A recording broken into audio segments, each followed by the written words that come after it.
ಏಳನೇ ದಿನಕ್ಕೆ ಕಾಲಿಟ್ಟ ಕಬ್ಬು ಬೆಳೆಗಾರರ ಪ್ರತಿಭಟನೆ ಪ್ರತಿ ಟನ್ಗೆ 3,500 ರೂಪಾಯಿ ನೀಡುವಂತೆ ಆಗ್ರಹಿಸಿ ಪ್ರತಿಭಟನೆಯನ್ನು ಹಮ್ಮಿಕೊಂಡಿದ್ದಾರೆ.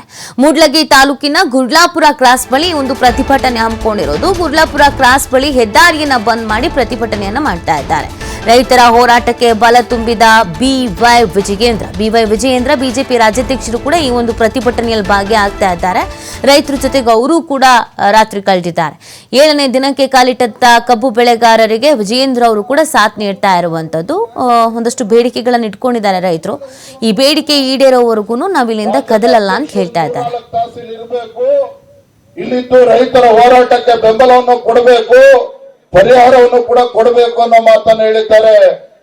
ನಾನೊಂದು ಮಾತನ್ನೇ ಸಂದರ್ಭ ಹೇಳ್ತಾ ಇದ್ದೇನೆ. ರಾಜ್ಯದ ಮುಖ್ಯಮಂತ್ರಿಗಳಿಗೆ ನಮ್ಮ ಮಾಧ್ಯಮದ ಸ್ನೇಹಿತರ ಮೂಲಕ ಗೌರವಾನ್ವಿತ ರಾಜ್ಯದ ಮುಖ್ಯಮಂತ್ರಿಗಳಿಗೆ ಸಂದರ್ಭ ಹೇಳಲಿಕ್ಕೆ ಇಚ್ಛಪಡ್ತೇನೆ. ಕಬ್ಬು ಬೆಳೆಗಾರರ ಹೋರಾಟವನ್ನ ಬಹಳ ಗಮನ ಇಟ್ಟು ತಾವು ಗಮನಿಸಬೇಕಾಗಿದೆ. ಕಬ್ಬು ಬೆಳೆಗಾರರ ನ್ಯಾಯಯುತ ಕಬ್ಬು ಬೆಳೆಗಾರರ ಹೋರಾಟಕ್ಕೆ ಸರ್ಕಾರ ಮಣಿತಾ ಅನ್ನೋ ಪ್ರಶ್ನೆ. ರಾಷ್ಟ್ರೀಯ ಹೆದ್ದಾರಿ ತಡೆಯುವ ಬೆದರಿಕೆಗೆ ಬೆದರಿತ ಸರ್ಕಾರ. ಪ್ರತಿಭಟನಾ ಸ್ಥಳಕ್ಕೆ ಸಚಿವ ಎಚ್.ಕೆ. ಪಾಟೀಲ್ ಭೇಟಿಯನ್ನ ನೀಡ್ತಿದ್ದಾರಂತೆ.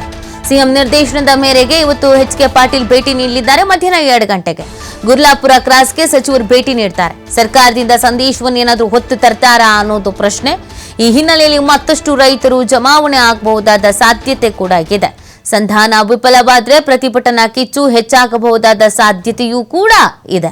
ರಾಜ್ಯ ಹೆದ್ದಾರಿಯ ಬಳಿಕ ರಾಷ್ಟ್ರೀಯ ಹೆದ್ದಾರಿಯನ್ನ ಟಾರ್ಗೆಟ್ ಮಾಡ್ಕೊಂಡಿದ್ದಾರೆ ರೈತರು. ಎಚ್.ಕೆ. ಪಾಟೀಲ್ ಅವರು 2 ಗಂಟೆ ಸುಮಾರಿಗೆ ಹೋಗ್ತಾರಂತೆ.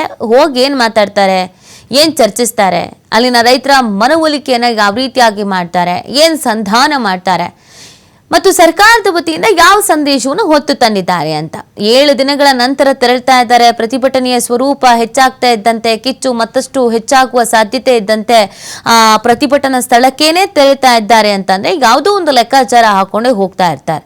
ಯಾವ್ದಾದ್ರು ಸಂದೇಶವನ್ನು ಹೊತ್ಕೊಂಡೇ ಹೋಗ್ತಾ ಇರ್ತಾರೆ. ಏನು ಹೇಳ್ಬಹುದು ಅನ್ನೋದು ಒಂದು ಕಡೆಯಲ್ಲಿ ಪಾಸಿಟಿವ್ ಆಗಿತ್ತು ಅಂದ್ರೆ ರೈತರ ಪರವಾಗಿ ಇತ್ತು, ರೈತರಿಗೆ ಏನೋ ಒಂದು ಭರವಸೆ, ಏನೋ ಒಂದು ಬೆಳಕು ಕಾಣಿಸ್ಕೊಳ್ತು ಅಂತ ಅಂದ್ರೆ ಫೈನ್. ಅಕಸ್ಮಾತ್ ರೈತರು ಎಚ್.ಕೆ. ಪಾಟೀಲ್ ಅವರು ಹೇಳುವಂತ ಮಾತಿಗೆ ಒಪ್ಕೊಳ್ಳೇ ಇಲ್ಲ ಅಂತ ಅಂದ್ರೆ ಹೋರಾಟದ ಕಿಚ್ಚು ಮತ್ತಷ್ಟು ಹೆಚ್ಚಾಗಬಹುದಾದ ಸಾಧ್ಯತೆಗಳು ಕೂಡ ಇದೆ. ಸೊ ಹಾಗಾಗಿ ಎಚ್.ಕೆ. ಪಾಟೀಲ್ ಅವರ ಬರುವಿಕೆಗಾಗಿ ಕಾಯಲಾಗ್ತಾ ಇದೆ.